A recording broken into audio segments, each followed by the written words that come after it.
প্রিয় ভাইটিকে তুমি কবুল আর মঞ্জুর করে নাও, তাকে জান্নাতের আলা মাকাম দান করে দিও। আমাদের দোয়াকে তুমি কবুল আর মঞ্জুর করে নাও। সুবহান রাব্বিকা রাব্বিল ইজ্জাতি আম্মা ইয়াসিফুন ওয়া সালামুন আলাল মুরসালিন আলহামদুলিল্লাহি রাব্বিল আলামিন।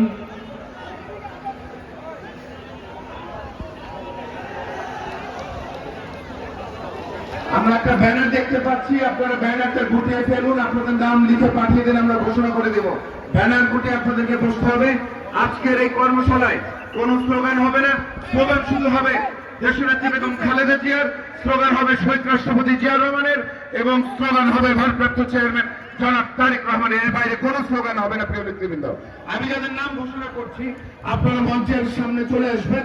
আপনাদের বক্তব্য আছে আমাদের 55 নম্বর ওয়ার্ড বিএনপির সদস্য সচিব মোহাম্মদ সামির, 56 নম্বর ওয়ার্ড বিএনপির সদস্য সচিব মোহাম্মদ সালাউদ্দিন, 17 নম্বর ওয়ার্ড বিএনপির যুগ্ম আহ্বায়ক হাজী মোহাম্মদ সাইফুল।